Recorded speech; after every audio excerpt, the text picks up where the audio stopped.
O presidente Bolsonaro deveria ir em cadeia nacional, em rede de TV, dar um apoio aos projetos do Moro, do Paulo Guedes, da Previdência, do combate ao crime, com mais veemência. Esse é o meu modo de ver. A regra deve ser da execução da condenação após o julgamento da segunda instância. É preciso conversar muito sobre essa questão da integralidade.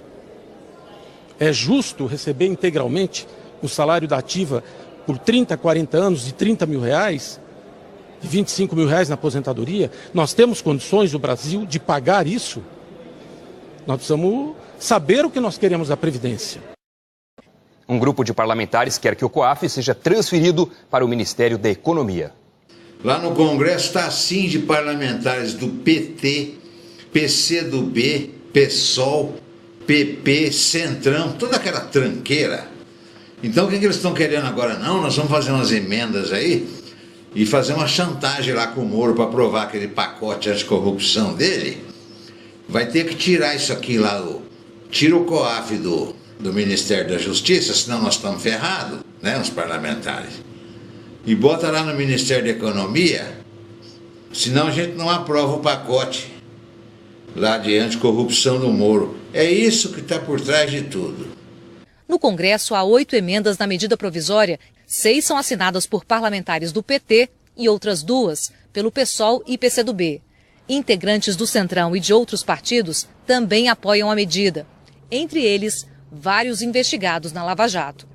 O presidente Jair Bolsonaro, assim como eu, nós respeitamos a decisão do Congresso. Então nós estamos respeitosamente querendo convencê-los de que o melhor lugar para o COAF é aqui no Ministério da Justiça. Agora, evidentemente, a decisão é dos parlamentares. O COAF faz parte do sistema de justiça, do sistema de combate à lavagem de dinheiro e de combate à corrupção. Não tem sentido ele ficar fora do Ministério da Justiça.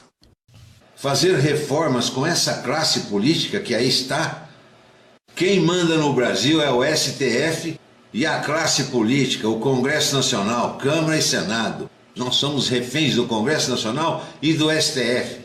E acaba acarretando descrédito no Poder Judiciário e sem crença na justiça não há paz social. Isso revelou, e nós estamos nesse caos por conta desse método de governança corrupta. Nós temos hoje, como método de governança, um modelo cleptocrata. Nós somos a favor da corrupção. Quem não concorda conosco, ou é a favor da corrupção, nós somos contra. Quem não concorda ou é a favor ou é corrupto. Isso não existe institucionalmente. Nós somos a favor da corrupção. Quem não concorda conosco, ou é a favor da corrupção, nós somos contra. Quem não concorda ou é a favor ou é corrupto. Isso não existe institucionalmente. Olá, meus amigos. É muito triste testemunharmos diariamente que os grandes inimigos do Brasil, da nação brasileira, são as próprias instituições. É o Congresso Nacional, tanto a Câmara dos Deputados quanto o Senado. Isso é muito triste. Moro montou em poucas semanas uma equipe altamente qualificada, redesenhou o perfil do novo ministério e apresentou ao país a chamada Lei Anticrime. Não há combate eficaz à corrupção com impunidade e sem risco de punição para os criminosos. A OAB de Felipe Santa Cruz decidiu ir ao Congresso entregar um estudo contra o pacote anticrime de Sérgio Moro. A gente não esperava nada diferente disso.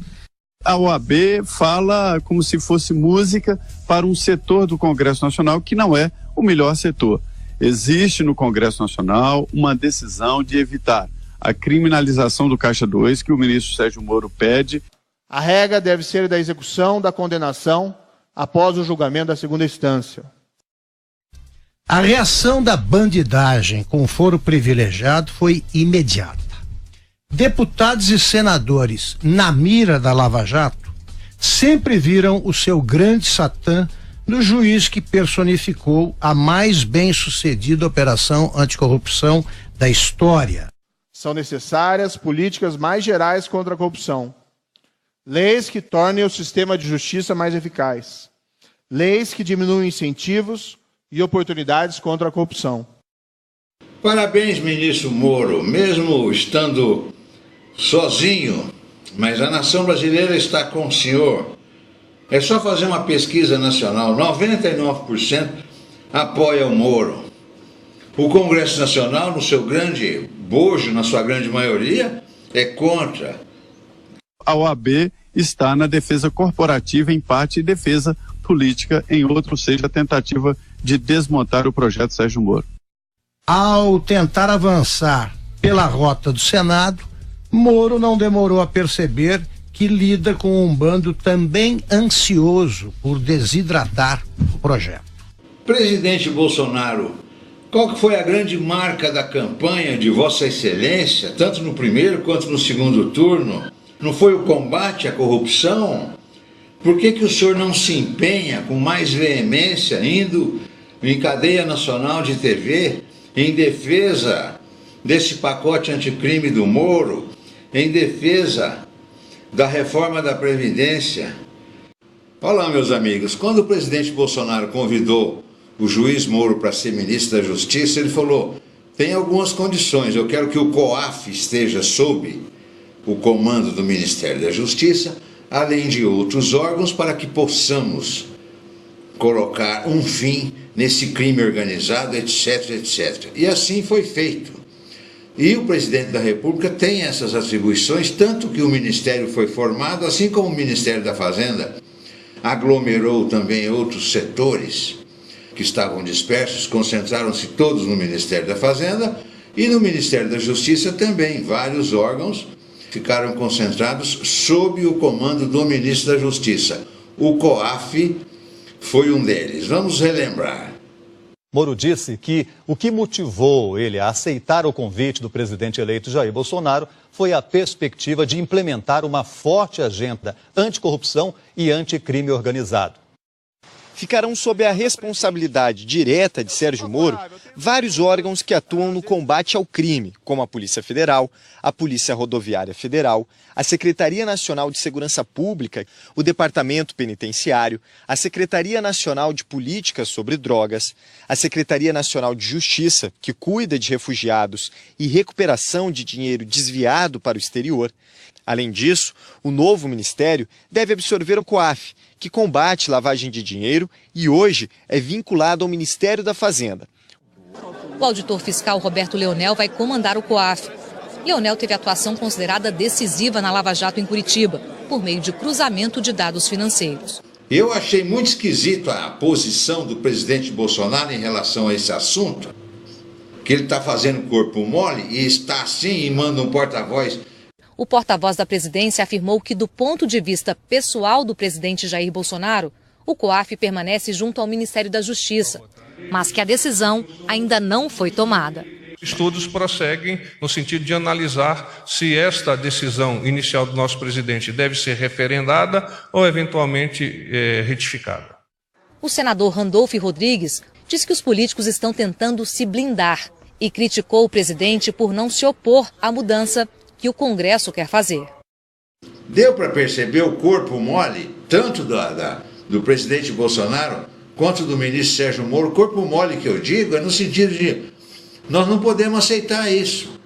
O presidente Jair Bolsonaro, assim como eu, nós respeitamos a decisão do Congresso. Então nós estamos respeitosamente querendo convencê-lo de que o melhor lugar para o COAF é aqui no Ministério da Justiça. Agora, evidentemente, a decisão é dos parlamentares. Eu acho que deveria ter um discurso um pouco mais firme, tanto do presidente da República quanto do ministro Sérgio Moro. O que dá mais lucro no mundo no crime? Tráfico de maconha, de cocaína ou de armas? No mundo do crime, cara, eu acho que é a política. Acho que dá mais dinheiro. O apartamento seria usado pelo ex-ministro Gedel Vieira Lima. Esse valor total é de inacreditáveis 51 milhões de reais. Na verdade, um pouco mais do que isso. 51 milhões, 30 mil, R$ 866,40. Uma parte desse valor em dólares, a PF usou 7 máquinas e levou o dia inteiro para finalizar a contagem. Essa é considerada a maior apreensão já feita pela Polícia Federal de dinheiro em espécie. Os policiais se depararam com 8 malas e 6 caixas com notas de 50 e 100 reais e tiveram que usar 2 caminhonetes para fazer o transporte. As malas com dinheiro estavam no apartamento 201 deste prédio no bairro da Graça, área nobre de Salvador. Era um sonho meu chegar a diretor e quem sabe chegar a presidente da companhia. Mas, desde o governo Sarney, governo Collor, governo Itamar, governo Fernando Henrique, todos, governo Lula, governo Dilma, todos os diretores da Petrobras e diretores de outras empresas, se não tivesse apoio político, não chegava a diretor. Isso é fato, pode ser comprovado. Eu passei lá na carceragem, lá em Curitiba, 6 meses preso lá, 6 meses dentro da carceragem, até que resolvi fazer a delação do que tudo que acontecia na Petrobras, e não só na Petrobras. Isso está no noticiário, o que acontecia na Petrobras acontece no Brasil inteiro. Nas rodovias, nas ferrovias, nos portos, nos aeroportos, nas hidrelétricas, isso acontece no Brasil inteiro. É só pesquisar, o que acontece. O que nós temos no Brasil não é um negócio de 5 anos, 10 anos atrás. Nós estamos falando de 30 anos atrás. O senhor está se referindo a esse sistema de se fazer política e de se fazer negócio com o Estado. Isso é que existe. Então, tudo que está acontecendo era um negócio institucionalizado. Era uma coisa normal. Em função de todos esses números de partidos, onde o que eles brigavam era por quê? Por cargos? Não, todo mundo sabia que não era. Era para orçamentos gordos. Que eles queriam ali colocavam, os partidos então colocavam seus mandatários com a finalidade de arrecadar recursos para o partido, para os políticos. E isso é há 30 anos que se faz isso.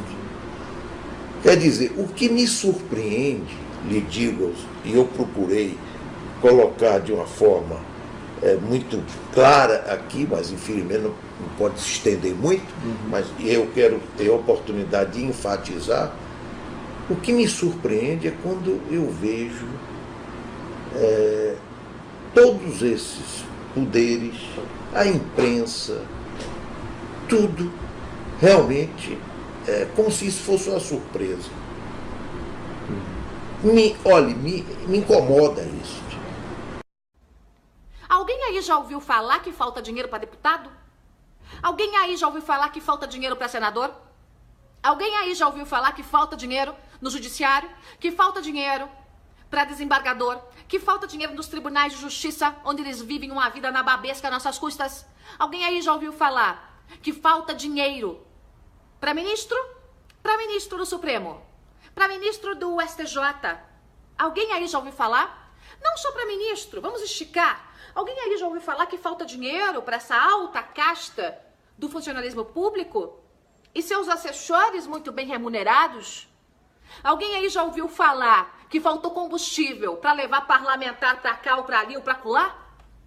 Alguém aí já ouviu falar que algum deputado, seja estadual, seja federal, algum senador, deixou de sair porque não tinha um carro de luxo esperando na porta do órgão público pago com o nosso dinheiro? Não, né, gente? Sabe por quê? Porque isso não existe. Isso não existe. A alta casta do funcionalismo continua metendo a mão e tendo privilégios. É o Brasil dos privilégios. É privilégio de um lado e policial passando fome do outro. É privilégio de um lado para essa alta casta do funcionalismo e criança morrendo por falta de respirador em hospital do outro. Então, vamos acordar, minha gente, vamos acordar. Passou de todos os limites, passou de todos os limites, não dá mais. Tem que ter uma reforma. Que reforma? A reforma dos privilégios.